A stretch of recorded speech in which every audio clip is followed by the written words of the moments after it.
Welcome everybody to the final round of American Rally Association presented by DirFish. Now we are doing something a little bit different. We're ending our 2021 season here at the Oregon Trail Rally.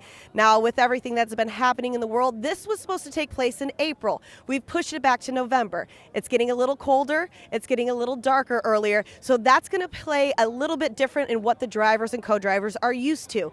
Now this is actually one of the longest rallies on the U.S. calendar with 3 full days of racing. We're kicking things off on Friday night here at Portland International Raceway, where we're going to have 2 super special stages, and this is where all the fans and spectators are going to be able to come out, check out a great night of rallying here at the raceway, plus also get a chance to meet some of their favorite drivers and co-drivers at Park Exposé. Bright and early on Saturday morning, we're going to have another Park Exposé that's actually going to be in Goldendale, Washington. This is going to have 4 different stages that are going to be ran 2 times each. Going into the last day of the 2021 season on Sunday, this is where we're going to see some cars fly, because if you know anything about Oregon Trail Rally, you know about the infamous Boyd Jump. Cars are going to be able to hit a distance of over 120 feet. So I'm pretty excited about this one. Now, we've already crowned some overall winners in our national championship, but we're still going to see some great racing throughout the next 3 days. Stay tuned. Well, we are here hanging out with Garrett. Garrett, walk us through the entire timeline, or a shortened version of your timeline that got you here. Obviously, you've taken many classes at DirFish. Yeah, so about 2 years ago-ish, decided to take the 3-day and the 3-day advanced class at DirFish. Had a blast, and was like, wow, this is a ton of fun. And then, they said, oh, you can do private. So I was like, okay, I'll do some private instruction, and kind of rotated through a bunch of the different instructors and learning different things, because they all have their own techniques and their own skill set. And just really enjoyed it, and so kept coming back. And then my goal was at one point to try to get there once a month, and then it kind of became once every 2 weeks, and that was a lot of fun. And the day where I was like, "Are you gonna race?" I'm like, "No, I'm just doing this for fun. It's just it's actually DirFish is like 3 miles from my house." So then I thought, okay, well, I'll just do it for fun. But then it kind of bit me a little bit of like, maybe I kind of want to do this. So then they said you should get your own car, and so then I started looking for a car, and then they helped me get a car, and then I bought a car, and so then I decided to race, and and then started working with Michelle most of the time, and we kind of clicked as a team. So she kind of started as an instructor, and then kind of more into coaching, and then now she's my co-driver. Well, going off of that, so now you've had the classes, you've had the coaching, you've got the car, you've got the coach that turned into the co-driver.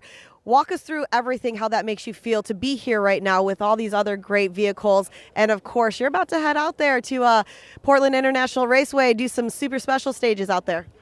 It's very, a little humbling, nerve-wracking. I don't know. I mean, it's the, I've had a lot of time at DirFish, which is great, but I haven't been on like a real rally course. And so this is going to be a lot different. And I don't have any goals other than to just have fun and be safe. And, and I feel like they've definitely prepared me for that.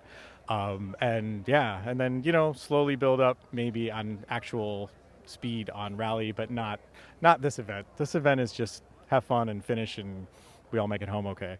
Brandon, it's the last rally of the season. Walk us through how you're feeling so far. I'm excited to be back in the car. It's been a couple months since we were in the car, so yeah, this rally's great. I've done it once before. It'll be amazing in this car. I was in a different car back in 2019, but yeah, this car will be like the car to have here at this rally. So looking forward to it. We'll start the rally with PIR stage, which is a fun spectator stage. It's got a bit of mixed surfaces in it and some tricky bits. So yeah, good way to get things going. And then tomorrow will be the real day. And talking about that, obviously the next 2 days, Saturday and Sunday, 2 crazy famous things that are happening here at Oregon Trail, Mary Hill and also Boyd Jump. Which one is going to be your favorite? I'm not amazing on the sealed surface, I would say, but Mary Hill is like a pleasure to drive. Like, when do you get this amazing like clean tarmac twisty road to just like have to yourself? So that's going to be really cool, but I would say I'm more comfortable on the jump, so Boyd Jump will be good too. And talking about that, Boyd Jump, a lot of cars have a possibility of hitting 120 feet. Do you think it's possible for you tomorrow? Yeah, I think we can get the speed up. We'll see how far we'll fly, but I think 120 feet is pretty possible. Awesome. Well, best of luck to you throughout the weekend. Any challenges you think might happen in the next 3 days, or including tonight? I think the biggest challenge for us is, like, obviously it's fall, the sun's a lot lower.